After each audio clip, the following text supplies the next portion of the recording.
So ito mga katiits, ito yung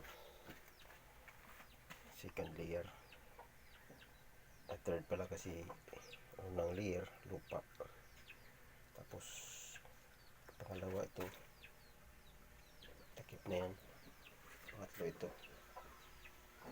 itong sahig. Kaya kapag tataka dahil ganon siya, ganyan, ganon, malapit na magpurma siyang heart na naman. Kung matatandaan, yun ang heart na nagkataob dyan, tabunan, naka-islan siya pa ganon. So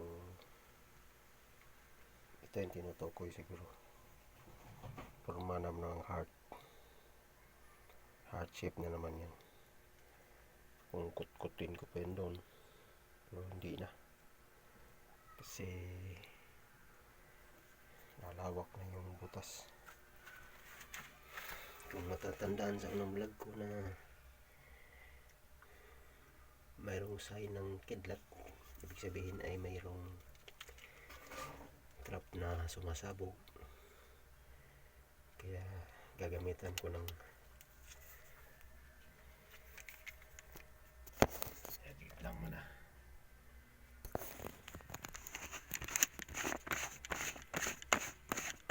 Gamitan ko ng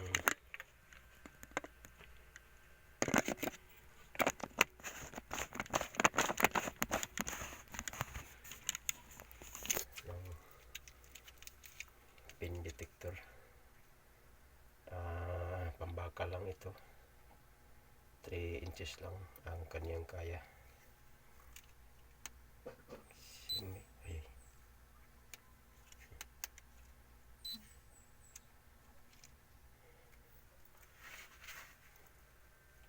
Meron siyang sign ng sumasabog, kaya para makasiguro tayo,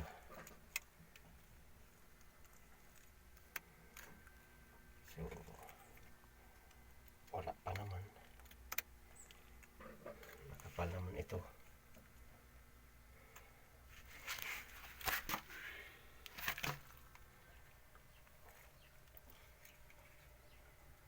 So wala, yung niya, itong hook niya, nakaka-detect yan sa maliit. 1 inches lang basta maliit, pero pag malaki 3 inches lang talaga siya. 3 inches lang madetect niya.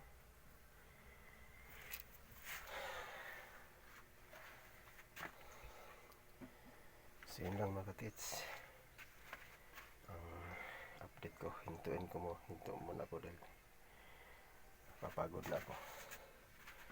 Ito nga pala, nakaikot pala ito. Simula dyan, paikot pala yan. Yan. Ito kasi hindi ko na pero ano yan, yan.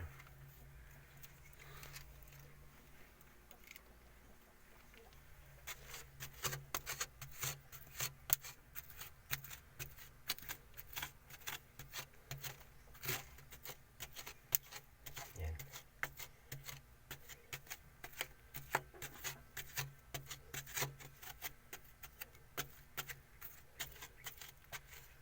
Hindi siya buo, biyak-biyak siya. Yan.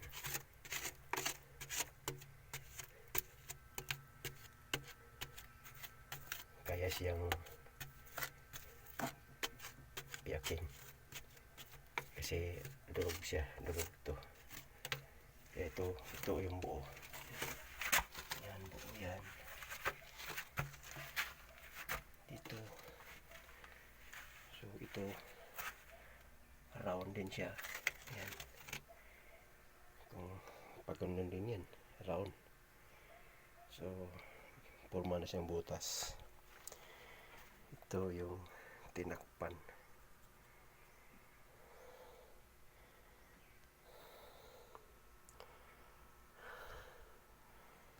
ingat-ingat lang dahil mayroong ano yan, pagpasabog.